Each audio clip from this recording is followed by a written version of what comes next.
કોઈ એક વાર, કોઈએ 2 વાર, કોઈએ 5 વાર, કોઈ 10 વાર શ્રીમદ ભાગવતજીની કથા સાંભળી જ હશે. કોઈએ ન સાંભળી હોય એવું નથી માનતો. ભલે 1-2 દિવસ જઈને પણ કથામાં સાંભળી હશે. ચંપારણ્યમાં મને એક ભાઈ મળ્યા કે મહારાજશ્રીને મારા જીવનમાં 150 કથા સાંભળી નાખી. તો બહુ સારું કર્યું. 150 સાંભળી નાખી એના કરતા એક સાંભળીને રાખી હોય તો વધારે સારું હતું. વર્ષોથી આ ભાગવતજીની કથાની પરંપરા ચાલતી રહે છે અને બધા જાણે છે કે કથાનો મુખ્ય પ્રસંગ એટલો જ છે. પરીક્ષિત રાજાએ ઋષિનો અપરાધ કર્યો. ઋષિ પુત્રનો શ્રાપ એમને મળ્યો કે આજથી 7મા દિવસે જીવતા તક્ષક નાગના દંશથી તમારું મૃત્યુ થશે. ગુરુની શોધમાં નીકળી પડ્યા કે એવા ગુરુ મને ક્યાંય મળે કે જે મારા મૃત્યુને પણ મહોત્સવ બનાવી દે. સુખદેવજી જેવા ગુરુ મળ્યા. 7 દિવસ પરીક્ષિતને શ્રીમદ ભાગવતનું શ્રવણ કરાવી અને એમનો ઉદ્ધાર કરાવી દીધો. કથાનો મુખ્ય પ્રસંગ આટલો જ છે, બાકીનો વિસ્તાર છે. છતાં એવું શું છે શ્રીમદ ભાગવતજીમાં કે જ્યારે આપણને બધાઈ મળે કે ભાગવતજીની કથા થવાની છે તો 1000 કામ છોડીને પણ આપણે કથા સાંભળવા માટે આવીએ. નહીં તો માણસનું મન નવીનતાઓ માટે ટેવાયેલું છે. એકવાર વાંચેલું છાપવું બીજી વાર વાંચવું નહીં ગમે. એકવાર સાંભળેલા સમાચાર બીજી વાર સાંભળવા નહીં ગમે. મનગમતી કોઈ પુસ્તકો 1 કે 2 વાર વાંચીએ પછી આપણે કબાટમાં મૂકી દઈએ. ઘડી વાંચવી ના ગમે. જ્યારે ભાગવતમાં તો એના જ બધા પ્રસંગો છે અને હજારો વર્ષોથી આપણે સાંભળીએ છીએ, છતાં ન તો કહેનારા તૃપ્ત થાય છે કે ન તો સાંભળનારા તૃપ્ત થાય છે. ઓર જેમ જેમ સાંભળતા જઈએ તેમ તેમ આપણી તરસ ઓર વધતી જાય. એવું શું છે શ્રીમદ ભાગવતમાં કે જેના વગર વૈષ્ણવ રહી શકતા નથી? તમને કોઈ પૂછે કે તમે ઘણીવાર કથા સાંભળી છે તો શું તમને કંટાળો નથી આવતો?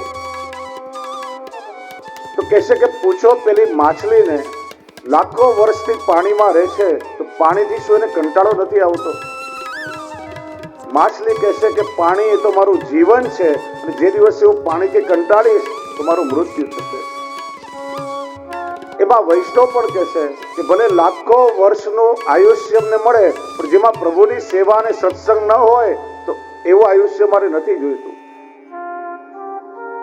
અને ભલે અલ્પ આયુષ્ય મળે પણ જેમાં પ્રભુની સેવા અને પ્રભુના નામનો સત્સંગ હોય તો એવું આયુષ્ય મારે જોઈએ છે. પ્રસંગ આવે છે ને કે 2 વૈષ્ણવ એક જગ્યા પર ભેગા થાય છે, સત્સંગ કરે છે અને જુદા પડતી વખતે ત્યાં ભીત પર લખતા જાય છે કે 2 ઘડી જીવ્યા. 2 ઘડી જીવ્યાનો અર્થ શું? શું ખાલી શ્વાસ લેવો એનું નામ જીવન છે? પશુ, પક્ષી, વૃક્ષ, વનસ્પતિ બધા જ શ્વાસોશ્વાસ કરતા હોય છે. અન્ય જીવમાં અને માણસમાં ફરક શું? અને એમાં વૈષ્ણવ કોને કહેવાય? જો બ્રહ્માજી આ સૃષ્ટિમાં અનેક પ્રકારના જીવો બનાવ્યા છે અને છેલ્લે આ માણસનું સર્જન કર્યું. કે છે એકવાર બધા જીવો બ્રહ્માજી પાસે ગયા. મહારાજ, તમે મારી સાથે બહુ અન્યાય કર્યો છે. પૂછ્યું કેમ, શું થયું? કે આ માણસને તમે કેવો બનાવ્યો? કરે માણસ બધું અને ઉદાહરણ અમારા પશુ ના દેવાય. પૂછ્યું કેમ? કે બહુ વફાદાર હોય ને તો કે કૂતરા જેવો વફાદાર છે. ડરપોક હોય તો કે બિલાડી જેવો ડરપોક છે. લુચ્ચો હોય તો કે શિયાળ જેવો લુચ્ચો છે. આળસુ હોય તો કે પાડાની જેમ પડ્યો રહેશે. મહેનત હોય તો કે ગધેડાની જેમ મહેનત કરે છે. હિંમત વાળો હોય તો કે સાવજની જેમ હિંમત વાળો છે. કરે માણસ તો ઉદાહરણ પશુ ના દેવાય. બ્રહ્માજીએ કહ્યું, આ સૃષ્ટિ જયારે મેં બનાવી ત્યારે 4 વસ્તુઓ અન્ય જીવોને માણસમાં મેં સરખી મૂકી છે. આહાર, નિદ્રા, ભય, મૈથુનંચ સામાન્ય મેતત પશુભી નરાણામ. આહાર, નિદ્રા, ભય અને મૈથુન. પશુઓ આખો દિવસ પેટ ભરવા માટે રખડતા હોય, ચરતા હોય, પોતાનું પેટ જ્યાં ત્યાં ભરી લે, એ માણસ પણ પેટ ભરવા માટે પરિશ્રમ કરે છે. સવારે ભૂખ્યા જાગે પણ રાત્રે કોઈ ભૂખ્યા સૂતા નથી. કોઈને કોઈ રીતે માણસ પેટ ભરી લે. નિદ્રા થાકીને પશુઓ ઊંઘે, માણસ પણ નિદ્રાધીન થાય. ભય દરેકને પોતાના બળથી વધારે બળવાનનો ભય સતાવતો હોય. છેવટે મૃત્યુનો ભય તો દરેકને સતાવે છે. અને આજકાલ જો કોઈને વ્યવસાયનો ભય, કોઈને ભવિષ્યનો ભય, કોઈને સામાજિક ભય, કોઈને વ્યવહારિક ભય, અનેક પ્રકારના ભય માણસને સતાવે છે. એક ભયના ઓથા નીચે માણસ જીવી રહ્યો છે. અને સૌથી મોટો કોઈ ભય હોય ને તોનો ભય. તો શું થશે? હોશે હોશે દીકરાના લગ્ન કરીને આવ્યા, વહુ ઘરમાં આવી, વહુ કયું નહીં માને તો? નવી દુકાનનું ઉદ્ઘાટન કર્યું, દુકાન બરાબર નહીં ચાલે તો, ગ્રાહકી નહીં થાય તો, આમ નહીં થાય તો, તેમ નહીં થાય તો, આપણને ખબર નથી શું થવાનું છે. પણ એ આવું નહીં થાય કે આવું થશે તોનો ભય માણસને બહુ સતાવે. કે છે એક દીકરીના લગ્ન થયા, સાસરે ગઈ, 6 મહિના પછી પિયરે મમ્મી પપ્પાને મળવા આવી. ઘરે આવી એટલે માએ કહ્યું, બેટા તું આમ થોડી સુકાઈ ગઈ હોય લાગે છે, સાસરામાં તને કેમ તકલીફ છે? ના મને કોઈ તકલીફ નથી, દરેક પ્રકારનું સુખ છે. તારા પતિ આમ બહુ વઢકણા છે. ના મારા પતિ તો બહુ પ્રેમાળ છે.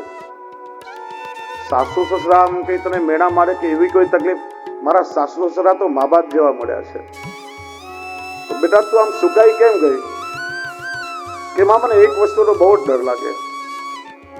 સવારે મારા પતિ જાગે અને મને કે જલ્દી ચા મૂક, નહીં તો મને આમ ડર લાગે શું કરશે. નાવાનો ટાઈમ થાય, જલ્દી ગરમ પાણી મૂક, નહીં તો જલ્દી જમવાની થાળી મૂક, નહીં તો આમ મને બહુ ડર લાગે, નહીં તો શું કરશે. બેટા એક વાર પૂછી લે ને, આપણને ખબર પડે કે શું કરશે. દીકરી સાસરે આવી પાછી, સવારે પેલો પતિ જાગ્યો, જલ્દી જલ્દી ચા મૂક, નહીં તો કે નહીં તો શું કરશો કે હું જાતે બનાવી લઈશ. આમ તોનો ભય માણસને બહુ સતાવે. આહાર, નિદ્રા, ભય. અને ચોથું, પ્રજાની ઉત્પત્તિ જેમ પશુઓ કરે એમ પ્રજાની ઉત્પત્તિ માણસ પણ કરે છે. તો માણસમાં ને પશુમાં ફરક શું?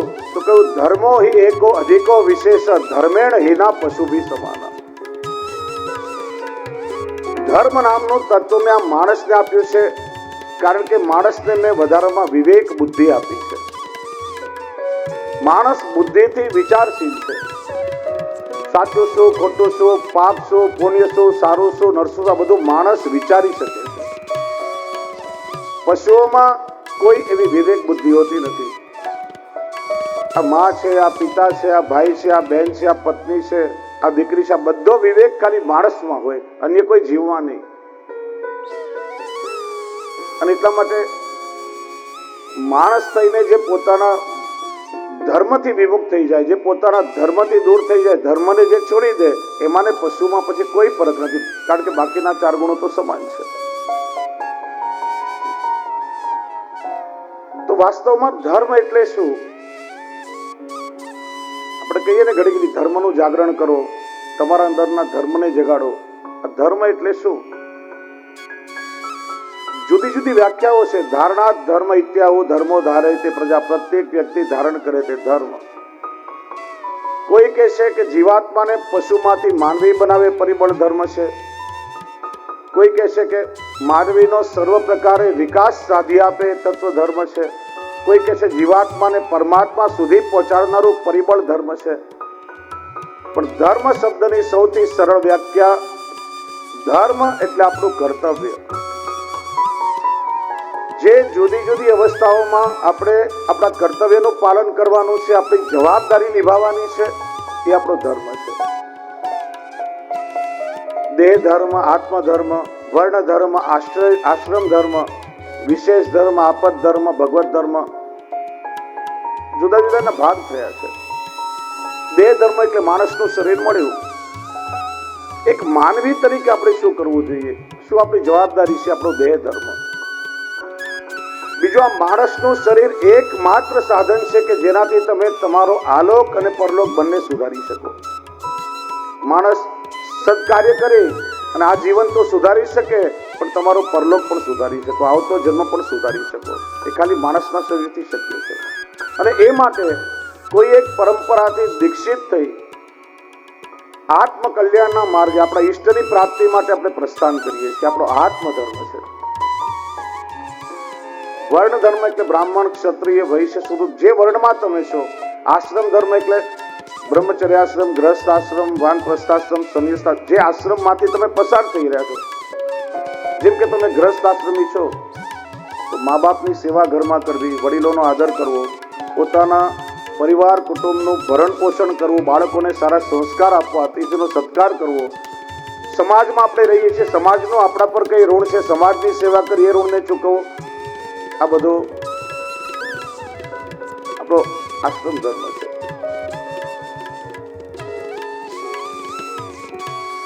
ભગવત ધર્મ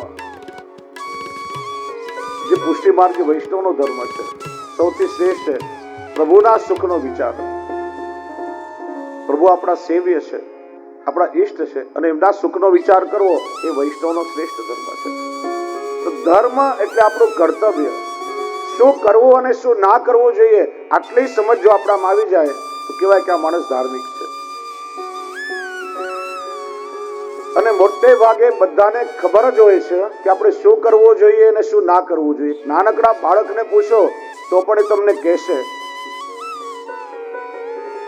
ચલો 2-4 પ્રશ્નો હું તમને અહીંથી પૂછું, બધાએ મને ખાલી જોરથી હા કે નામાં જવાબ દેવાની. બધાએ સાથે મને જવાબ દેવાનો. ઘરમાં મા બાપની સેવા કરવી જોઈએ, ના તો નથી કે કોઈએ. સાચું બોલવું જોઈએ, મા બાપને ઘરમાંથી કાઢી મૂકવા જોઈએ, વૃદ્ધાશ્રમમાં મૂકવા જોઈએ. ચોરી કરવી જોઈએ, કોઈ દુઃખી હોય તો આપણે એની મદદ કરવી જોઈએ, બીજાને દુઃખ દેવું જોઈએ, વૈષ્ણવમાં વ્યસન હોવું જોઈએ. બધાને ખબર છે, અમારું કામ જ નથી, બધા જાણતા જ હોય શું કરવું ને શું ના કરવું, બધાને ખબર હોય. પણ એક મજાની વાત તમને કહું, મહાભારતમાં પ્રસંગ આવે છે, દુર્યોધન એવું કહે છે, જાનામિ ધર્મમ ન એવ પ્રવૃત્તિ, જાનામિ અધર્મમ ન એવ નિવૃત્તિ. ધર્મ શું છે બહુ સારી રીતે જાણું છું, પણ મારી રુચિ એમાં થતી નથી, એમાં મારું મન પ્રવૃત્ત થતું નથી. અને અધર્મ શું છે એ પણ હું બહુ સારી રીતે જાણું છું, પણ મારાથી છૂટતો નથી. 5000 વર્ષ પહેલા ભલે ભીમની ગદાથી દુર્યોધન મરાયો હોય, પણ આજે પણ આપણા બધાની અંદર ક્યાંક કોડે કાચરે સંતાઈને બેઠો છે. કેમ કે આપણે બધા જાણીએ છીએ કે શું કરવું જોઈએ, પણ એ નથી કરી રહ્યા. અને જે ના કરવું જોઈએ એમાં વારે ઘડીએ આપણું મન ખેંચાઈ રહ્યું છે. તો બસ શું કરવું જોઈએ ને શું ના કરવું જોઈએ માણસે, એમની સમજણ આપણામાં કેળવાય એ માટે આ સત્સંગ છે. આજકાલના આધુનિક વિચારધારકો ઘણા લોકો કહેતા હોય, વારંવાર આ કથાઓનું આયોજન થતું હોય છે, મોટા મોટા વિશાળ મંડપ, ડોમ, વ્યવસ્થા, લાખો રૂપિયાનો ખર્ચ એની પાછળ થાય. સમાજમાં લોકો આ બધું સત્સંગ મળવા છતાં પણ સુધરતા નથી. આવો બધો ખર્ચો કરવાની શું જરૂર? એના કરતા એકાદ વૃદ્ધાશ્રમ તમે બનાવો, હોસ્પિટલ નવી બનાવો, જ્યાં સમાજમાં ગુનાઓ બહુ થતા હોય, પોલીસ સ્ટેશનની એકાદ નવી બ્રાન્ચ તમે ખોલો, એમાં તમારો રૂપિયાનો સદવ્યય કરો. પણ હંમેશા આપણે વાસ્તવમાં ખરેખર આજની પેઢીના સત્સંગની બહુ આવશ્યકતા છે. સત્સંગ એ વિચારોનું વાવેતર છે અને સારા વિચારોનું વાવેતર જો આપણી નવી પેઢીમાં થશે અને આજના યુવકો જો ઘરમાં પોતાના મા બાપની સેવા કરશે ને તો વૃદ્ધાશ્રમની ક્યારે પણ જરૂર નહીં પડે. સમાજમાં ગુનાઓ થતા અટકશે તો પોલીસ સ્ટેશનની શાખાની જરૂર નહીં પડે અને હોસ્પિટલમાં તનની સારવાર થાય છે તો અહીંયા કથામાં માણસના મનની સારવાર થાય છે. અનેક મનના માંદા મરીજ અહીંથી સારા થઈને જાય છે. આ વિચારોનું વાવેતર છે. એટલા માટે નવી પેઢીને સંસ્કાર કેળવવા સૌથી વધારે આજે આ સત્સંગની આવશ્યકતા છે. તો 7 દિવસ શ્રીમદ ભાગવતજીનો આપણે સત્સંગ કરશું. ભાગવતજીના ચરિત્ર પાર છે. પ્રભુની લીલા અનિવર્ચનીય છે. ભાગવતજીનો વિસ્તાર કરવા જઈએ તો મહિનાઓ ઓછા પડે. આજના સમયને અનુરૂપ આપણા વૈષ્ણવી જીવનમાં જે મુખ્ય મુદ્દાઓ છે શ્રીમદ ભાગવતજીને કેન્દ્રમાં રાખીને આપણે એની ચર્ચા કરીશું. એ પહેલા ચાલો થોડી ક્ષણો માટે સાથે મળી આપણે ભાવથી ભગવત નામનું સંકીર્તન કરી દઈએ. અને વૈષ્ણવને ખાસ સૂચના, દરેક પોતાના મોબાઈલને સાયલેન્ટ મોડમાં કે સ્વિચ ઓફ રાખે. એનું કારણ અત્યાર સુધી 2G 3G અને 4G એમાં આપણે રમ્યા કરું, 5G ની બધા પ્રતીક્ષા કરી રહ્યા છો, પણ આ બધામાંથી બહાર નીકળીને શ્રીજીની સાથે આપણા મનને આપણે શું જોડવાનો પ્રયત્ન